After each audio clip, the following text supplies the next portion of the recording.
This case study is about a full interior and exterior renovation on a commercial property.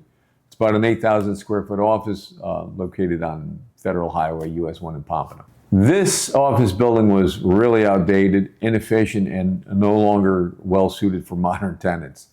The interior of this building had been subdivided many times. The layout was inefficient, old, and most importantly, or very importantly, it was not code compliant anymore. The objective was a complete full interior renovation and exterior renovation while keeping the building usable for the owner's business and several remaining tenants.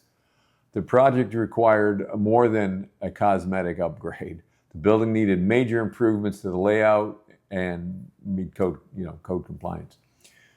We discussed ideas to make the interior appealing to tenants and add a stronger curb appeal. The added challenge was phasing the work so that the property could remain partially occupied during construction. The owner couldn't simply, fold up his business and empty the building. So the renovation needed to be planned around the realities of an active commercial property. We developed a phased renovation strategy that allowed tenants in building operations to remain on site while the construction was in progress. The first step was to consolidate tenants and business operations into one area of the building so we could begin in phases. This allowed us to renovate one floor and then relocate tenants to the completed space and continue the process. This approach also helped reduce disruption and keep the project moving in a controlled sequence. The first phase was to gut one floor completely. Everything from the walls, flooring, electric components, air conditioning, clean slate.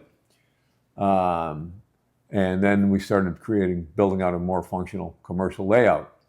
We replaced the exterior windows and doors with impact rated units and coordinated new openings where needed. On the zero lot line side of the building, we had to cut in new fire rated and wind compliant windows so that the offices would receive natural light and become more attractive to new tenants or future tenants.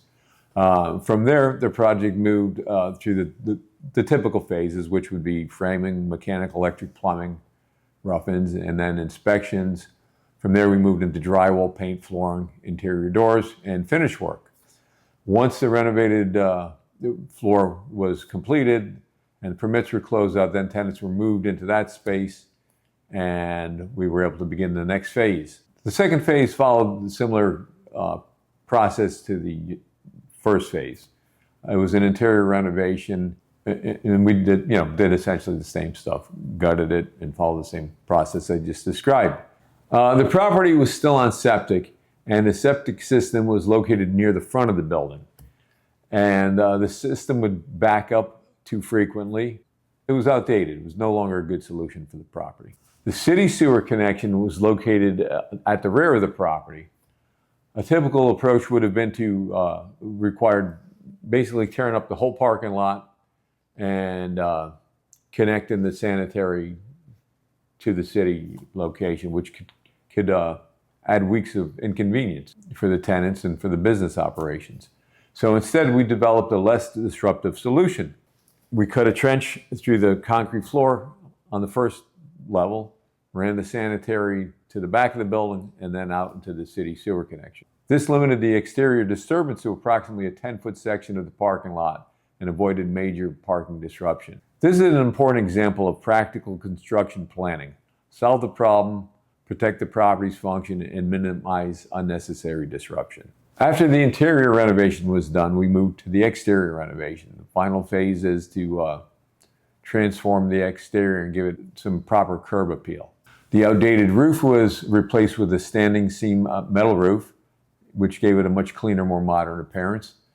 The exterior walls were, we re-stuccoed them with a nice smooth finish, so it looked fresh and clean, and we obviously painted it, so now the building looked neat, modern, and professional. We also addressed site improvements such as ADA-related sidewalks, refinished parking spots, and updated the landscaping. So this project, this renovation, transformed an outdated and inefficient commercial property into a more modern, functional, attractive property for offices and retail tenants. By combining the interior and exterior modernization, the building became more useful for the owner and more appealing for future tenants. This project is a strong example of how thoughtful planning and phased execution can help preserve the operations while significantly improving long-term value and marketability of a commercial property. You can see before and afters as well as in progress videos if you go to our project pages. Thank you for watching the video. If you need our help, please contact us.